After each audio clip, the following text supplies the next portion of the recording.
Hi Booktube and welcome to a new video. It's Tag Tuesday, even though I posted a new tag video yesterday which I had thought would serve for my Tag Tuesday video.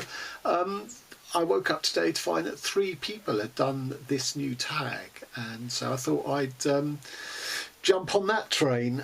This is the Booktube Backstage Tag, which is originated by Rainier Books. I shall post the link to that, and it's really sort of an inquiry as to how we booktube differently, really, how we produce our videos and stuff.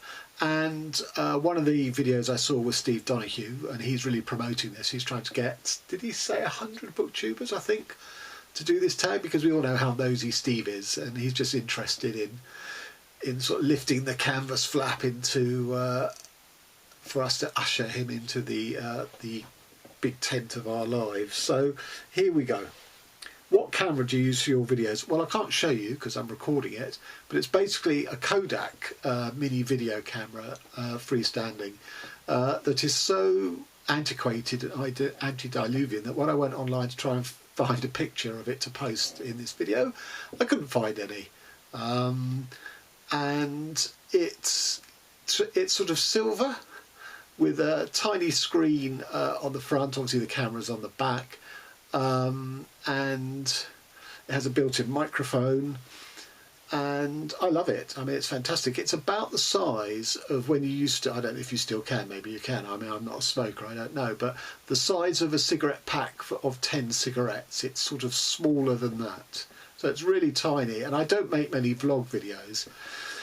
When I was doing a few events and readings and stuff, if I was in a new city to me, then I would do it. So I mean, Paris isn't a new city to me, but when I did a reading in Paris, I did a vlog from there. I did one from Newcastle upon Tyne, and it's really handy because you can literally just, you know, hold it in your hand as you walk. One slight thing about it was I was doing a tidy up of the shared study, which I share with my 2 sons. And there was a whole bunch of wires plugged into an extension cord which holds 8 plugs, and there were 8 plugs with cables, and not all of them were obvious what they were. So I asked my sons if this one meant anything to them, and they both denied it, so I threw it out, only to discover it was the recharge cable for this very camera. So I had to go online, and thank God for Amazon, because they had a replacement, even though, as I say, this camera is very old. So you can knock Amazon, but occasionally it does come up trumps.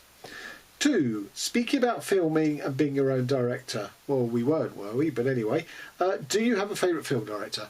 I don't really. I like a lot of Robert Altman films. I like some of the early Martin Scorsese, but then they go and make some terrible films. So sort of burnishes their, not burnishes, tarnishes is the word, tarnishes their record. So, I mean, I really like the first 2 films that Terrence Malick made, and then he disappeared for however many years and came back, and I'm not really in tune with his oeuvre since his return. So, no, not one particular director. 3, what microphone do you use, and what program do you use to edit your videos? Well, the microphone, as I say, is built in, and it's surprisingly, I mean, for such a small thing, its clarity is pretty good, really. And editing, so I download the film videos from this camera into my Mac laptop, and I just edit it in iMovie. And what I'm really doing is just cutting off the bit of me sitting back down after setting up the camera and reaching to grab the camera to end the recording. Occasionally, when I lose my train of thought and there's a flat line on the old volume chart, I do edit that out, but it's pretty minimal editing, really. 4, do you remember the first record that you bought or received as a gift? I do. It wasn't a record though, it was cassette tapes, remember them? And I went out and bought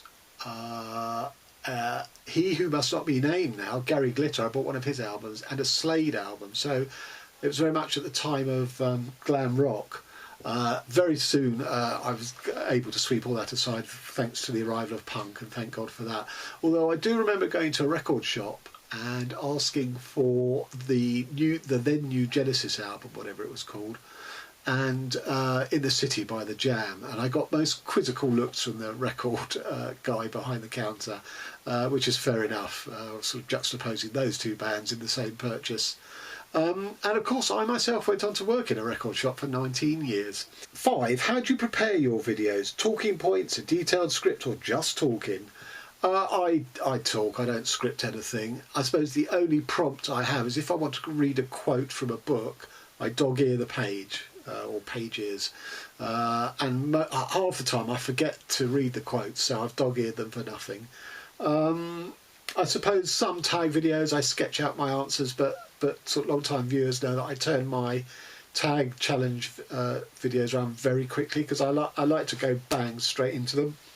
So as I say, I mean, I've watched 3 or 4 people's versions of this. We are now at 4:03 p.m. in London. So, you know, I'm turning this around very quickly. I haven't written any answers down to these questions. 6. TV shows have become the thing of our time. Not in my case, but anyway. Game of Thrones, nope. Stranger Things, never heard of it. Netflix, don't have it. HBO, don't have it. And Amazon. I have Amazon, but I don't have Amazon Prime. What is or are your favourite TV shows ever? Name a maximum of 3.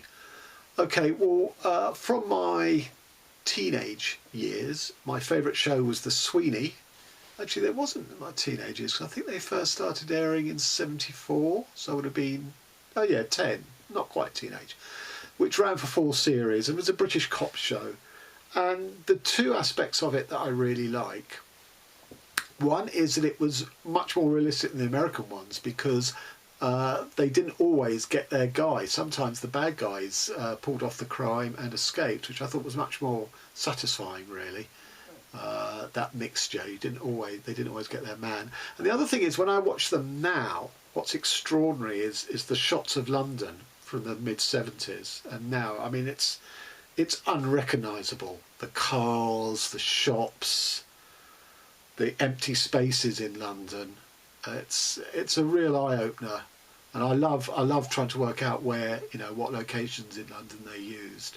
So I love that show. Plus, it's well written, well acted, it's funny, and of course, being British, I mean, they did have guns in some of the shows, but half the time it was just sort of punch-ups or people using baseball bats. Well, they weren't baseball bats because we're British, but you know, the equivalent. So just all-round super stuff.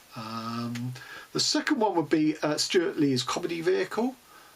Stuart Lee, the greatest living stand-up comedian in my humble opinion, because he deconstructs his own act even as he's delivering his act, which is really clever and ingenious.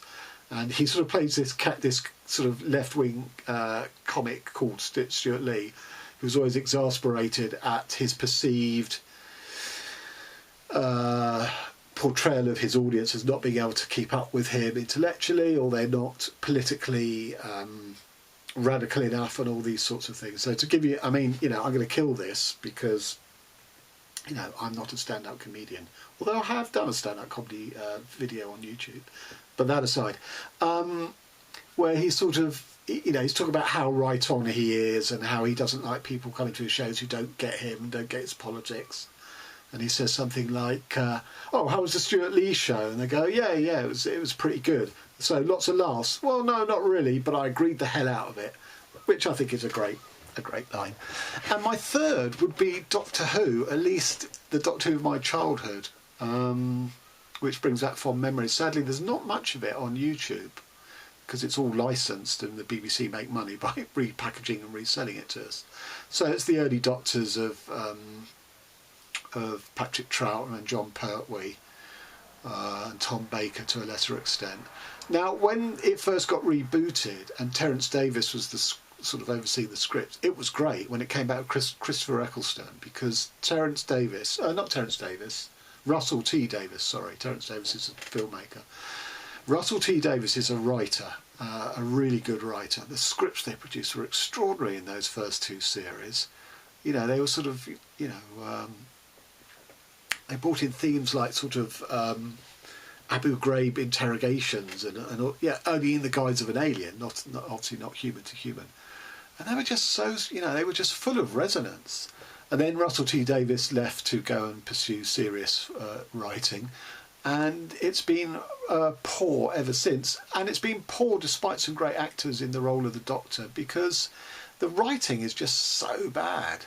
And it's a shame that, you know, we don't have the rigour that Russell T Davies brought to the show. So it's old Doctor Who rather than new Doctor Who. I'm delighted that Jodie Whittaker is the current Doctor, and I think she's great, but it'd be nice if she has some decent scripts to play with. 7. What kind of booktube videos do you prefer to watch and why? Reviews, wrap-ups, vlogs, book hauls, tag videos. I will watch pretty much anything except if people are talking about dead authors, not dead authors, that's too broad. The canon, the Victorian canon of fiction, because that doesn't interest me. So I don't go that far back, but I will watch anything, hauls, unhauls, treasure hunts, tags.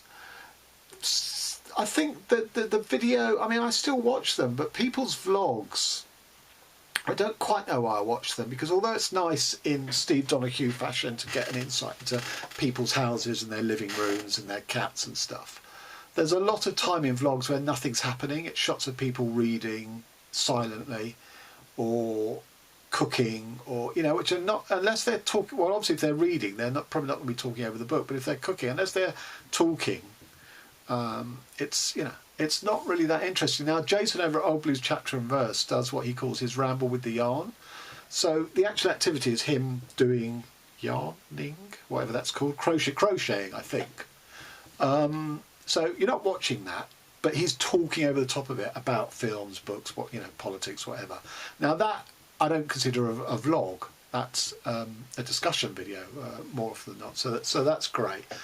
And then my ultra favourites are when people do some really way out wacky things. So there was a rap battle between two American ladies who were portraying Austen and Jane Austen and one of the Bronte sisters.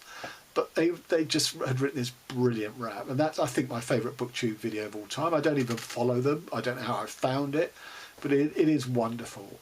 Their sort of literary rap, rap battle. It's fantastic. No, I've done that one. 8. Watching TV is probably a part of all our childhoods. These years it's become less popular. What kind of media user are you? Okay, well, we still have a TV, and I listen to the radio as well. As I said, I don't have Amazon Prime, don't have Netflix, I don't have any of those platforms. I watch YouTube, obviously, and I'm on Twitter. I'm not on Instagram, I'm not on Facebook,